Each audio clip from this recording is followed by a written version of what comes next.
I ask only this, that you join with me in building a new Rome. A Rome with you as king?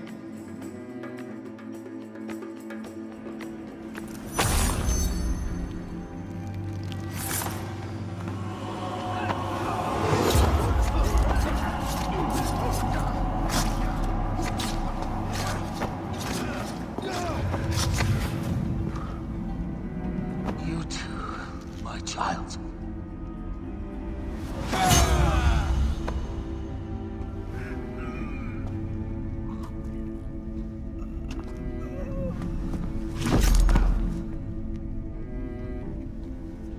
The tyrant is dead! You are free now!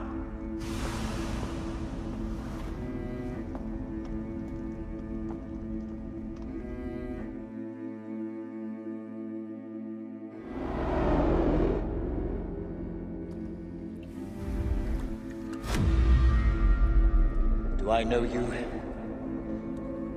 You who strikes from the shadows.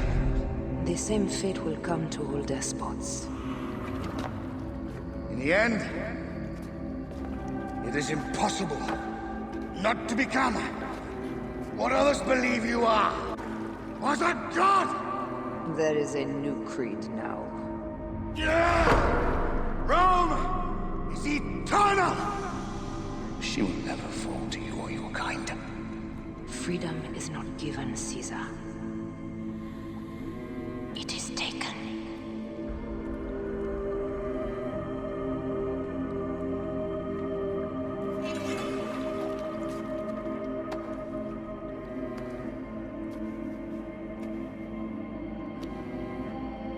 Requiescat in pace, Caesar.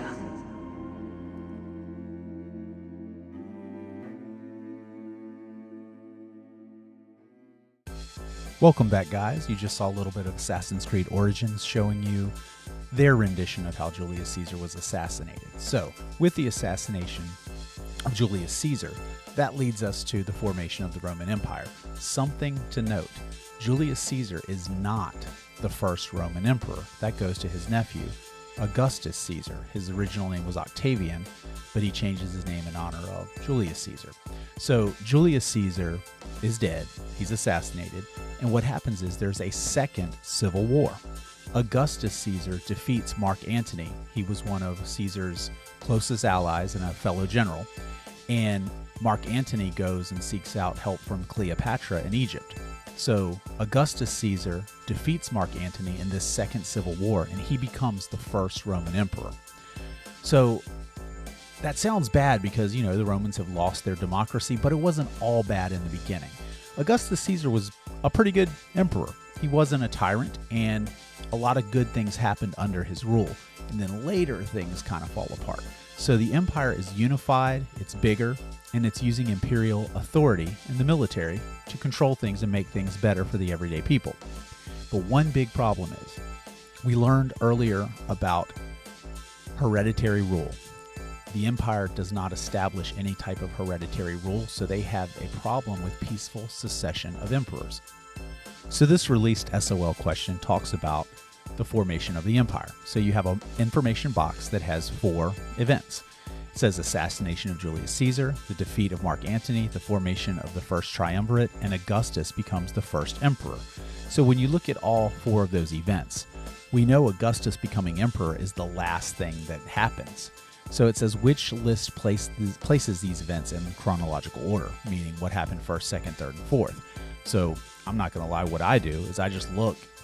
Number 4 is the last one that occurs, so which one has 4 last? That's H. So then I just double check it. So Augustus Caesar becomes emperor. So in that list, 3, the formation of the first triumvirate. Yes, that's correct. Then it says number 1, the assassination of Julius Caesar. Yes.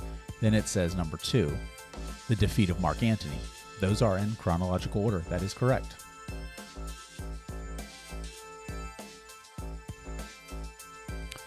Okay, so one of the positive things that I mentioned, because Rome becomes an empire, the Republic, so much politics, a lot of corruption and things like that. So now we have what's called the Pax Romana. All you have to remember is that means Roman peace in Latin. So Peace is good, right? So whenever you see Pax Romana, always think of positive. It's a good thing that happens. Next, we're going to look at, in just a moment, the economic, social, and political breakdown. But again, when you see Roman peace, it's positive. So you need to understand the impact of the Pax Romana. But remember, go back to the beginning, the introductory videos. Economic, jobs, trade, money. Economics is about jobs, trade, and money. So if you're taking a test, quiz, and you're asked an economic question, all you have to do is ask yourself, what has to do with jobs, trade, and money? So you look at the bullets, established a uniform system of money. That's obviously economic. Then it says, which helped to expand trade, economic. Guaranteed safe travel and trade on Roman roads, again, economic. The last one confuses some people. It says prosperity. That has to do with economic success. You have money. Social impact, how did people interact with each other? It tells you right there, return stability to the social classes. There's the answer. Now, family. Family is social. You interact with your family, etc. And the last one, political. The one that gives people trouble, civil service system. So civil service, remember, we talked about this with China. It's where you take a test to make sure that you're qualified rather than the king or emperor just saying, hey, you're my friend, I'll hire you. The second one there says developed a uniform rule of law. Law is always government, which is always political.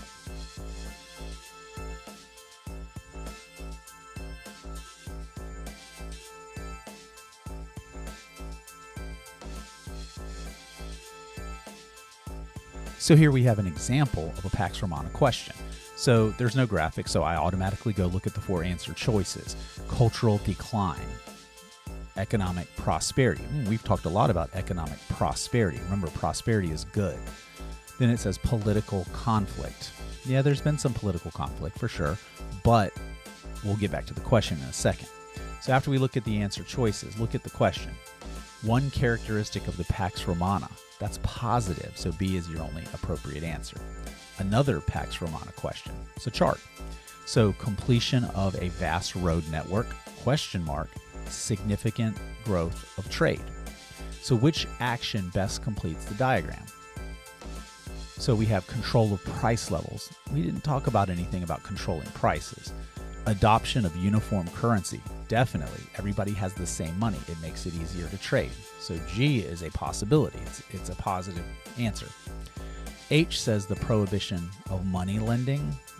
Definitely didn't talk about that. And then J, the limitation of economic regulations. We definitely didn't talk about that.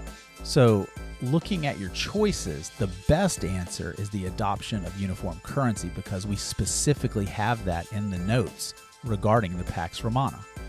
Again, pretty easy, G.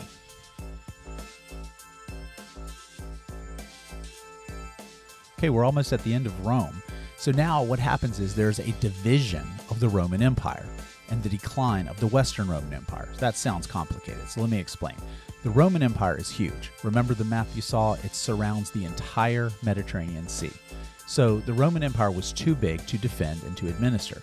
Crazy thing here. They didn't have cell phones. So if a general needed to, get in touch with someone, again, they have to send someone on horseback. They don't have phones or things like that. So it's hard to deal with. The economy, it costs a lot of money to pay the soldiers.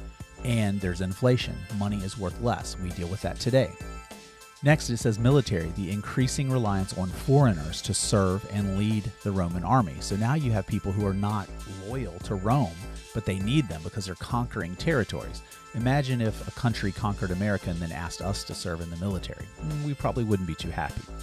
Then there's declining Roman populations as a result of epidemic diseases. We have political problems, civil conflict, and weak administration. But last, this is a big one. If you have a test question, it's going to usually center around this last one. Germanic tribes invade the Western Roman Empire. So you're going to see a map when you're probably thinking, what's this Western Roman Empire? What's the difference? We'll get to that in a second. But in the West, remember, Rome is in the West. And then Greece is to the east. That's something we've dealt with pretty much for the whole class in terms of dealing with the Mediterranean Sea, the crazy duck. Rome is to the west, Greece is to the east.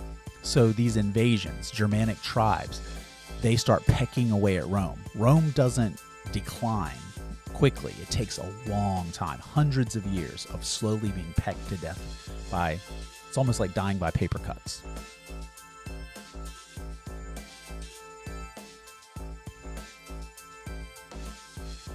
So this is the division of the Roman Empire. So if you look at the map, put this together, the red area is the Western Roman Empire. And you see the Italian peninsula, the boot, looks like the lady's leg. That is where Rome is. That's part of the Western Roman Empire. But now we have what's called the Eastern Roman Empire. So the Emperor Constantine, and we'll talk more about him later in another unit. There's a unit that deals with this Eastern Roman Empire.